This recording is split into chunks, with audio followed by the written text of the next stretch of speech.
In this video, we're going to talk about compounds, ionic versus covalent. Now what we're going to do is we're going to use those Lewis dot structures and we're going to see how we make compounds, because everything on the periodic table is not just elements like sodium and gold and carbon. We're going to put things together where we get sodium chloride, water, C12H22O11, sugar, and all these different compounds. So the whole world is not just elements, they're going to be combinations. So we're going to figure out how do we put these parts together to make groups. And so it's going to be really important that you watch and see how we make these different compounds. So let's take what we've learned and let's go forward with that. Let's start with things we've already seen. Sodium and chlorine. Okay, in your notes, let's start with ionic. Let's do that first. Let's do ionic compounds. Okay? Now the important thing that you're going to have to understand is this rule. Somewhere off to the side, put a star and you need to write this definition, the Octet Rule. The Octet Rule. Having a full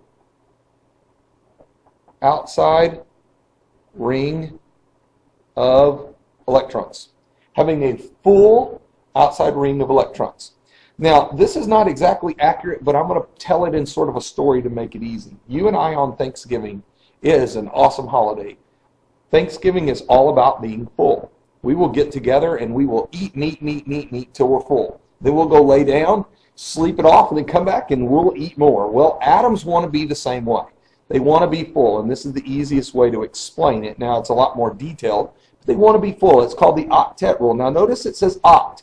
Oct as a prefix means 8, and almost all rings in an atom need 8 to be full. So that's sort of how we learned it in middle school, is being full with 8. So we're going to go with this idea, wanting to be full. We'll come back to that here in just a second. Let's draw some things we've seen. Let's draw the Lewis dot for sodium. Now, just as a reminder, we saw it in the last video, but it's 1s2, 2s2, 2p6, 3s1. Now, you don't have to draw the electron configurations every time. I'm just making sure that you can see how it all fits together. And that's the biggest part of this, is seeing how things fit together from what we've learned to what we now know. If we look at it, how many valence electrons? Well, the highest ring I see is the third ring, so that means Na has 1 valence electron. Chlorine, on the other hand, was 1s2, 2s2, 2p6, 3s2, 3p5.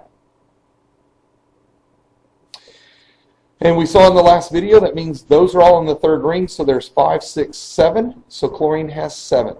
1, 2, 3, 4, 5, 6, 7. Now, I chose to do it like that on purpose. Now, actually, I'm going to change this real quick. If you're doing it with me in your notes, let's do that again. 1, 2, 3, 4, 5, 6, 7. Now, here's why I did it like that.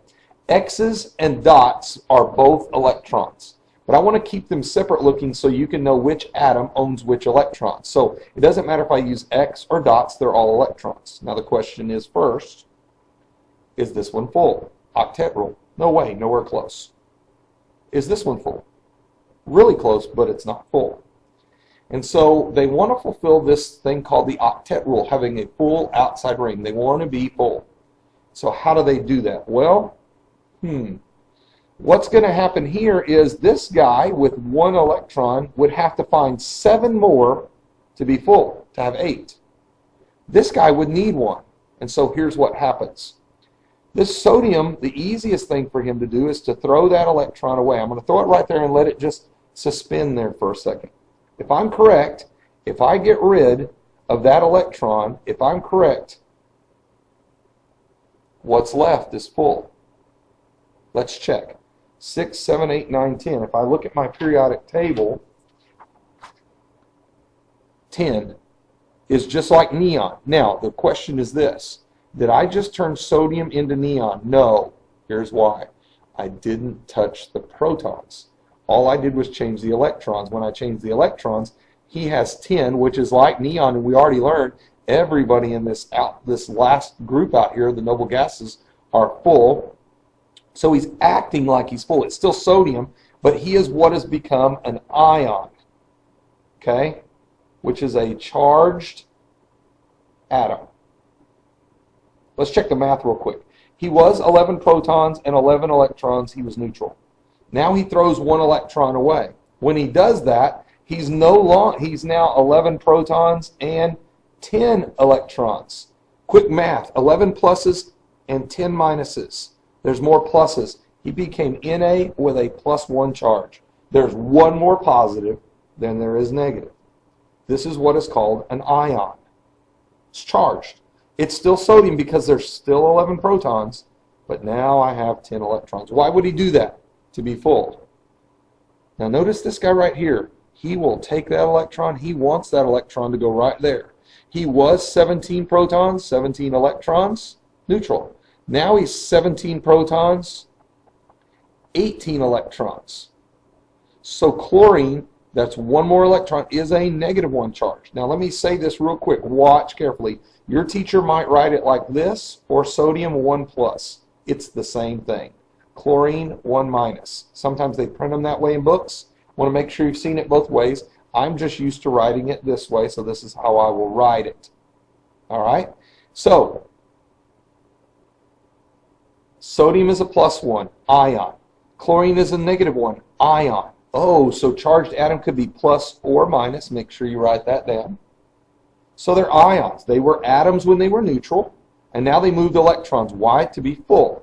Now, sodium is a plus and chlorine is a minus. Let me show you what happens. There's sodium, there's chlorine. Okay? What happens when a plus and a minus are attracted to each other? It's magnets and they are attracted. This is what is called an ionic bond. An ionic bond. Ionic bonds lend to ionic compounds. Simple trick. Notice the word ion, ionic bond, ionic compounds, all based on the word ion. Everything has charges.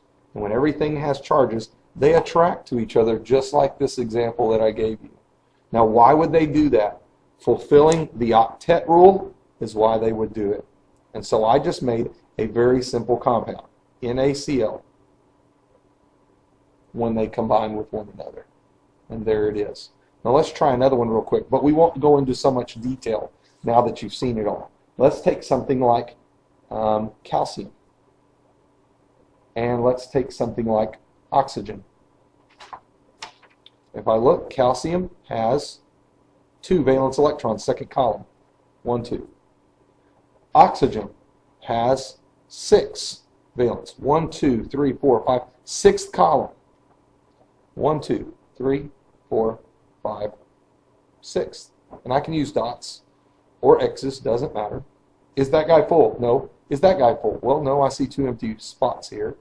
So what's going to happen? Well, I can tell by looking at the valence electrons or the Lewis dot, this guy's going to give away 2 electrons.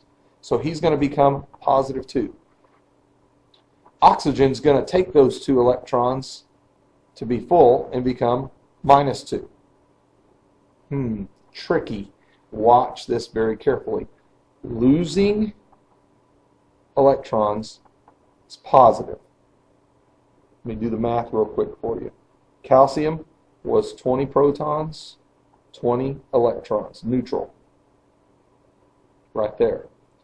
When he loses 2 electrons, that becomes an 18. 20 pluses, 18 minuses becomes a +2. So losing electrons is negative. Oxygen became negative. Gaining electrons is negative. So basically, here's what's happening. As you give electrons, well, electrons are negative. When you get negatives, you become more negative. That's how it works. Okay? So here's what happens. It's an exact fit. Gave away 2 to be full. So Ca became a +2. Oxygen became a -2. They're going to attract each other, and I'm going to get a compound that looks like this. In one of the upcoming videos, we'll talk about what is that compound called, and how does that work. But you can tell by looking at the Lewis dots. This is what is ionic. What's going to happen when they don't work out like that? Let's take something like carbon. And in our notes, let's talk about covalent. Make sure you write that word down. Let's take carbon. If I take carbon, carbon is right there. He has 1, 2, 3, 4 valence electrons. I'll just write it like this. Now I'm going to modify that a little bit. Instead of a pair and 2 singles, I'm going to spread them out because I know what happens. Here's what happens. He has 4 in his outside ring. Now to be full, is he full? No. To be full, he can take 4 electrons in, or he could throw away 4. He takes those 4 and throw them away. That's one thing. Or to gain 4. Which seems easier? The answer is neither. And what happens in a covalent is this. Take somebody like hydrogen. Hydrogen is in the very first column. So he has 1 valence electron. So this carbon has an empty spot here, empty spot, empty spot, empty spot. And we just said it's not easy to throw away or gain one, so here's what happens. Somebody like hydrogen comes along and has 1 electron. I'll just make an X. And a hydrogen could be there, and a hydrogen could be there, and a hydrogen could be here. Now hydrogen in the first ring, how many electrons go in the first ring? The answer is 2. 8 in all the others. So that guy has an empty spot.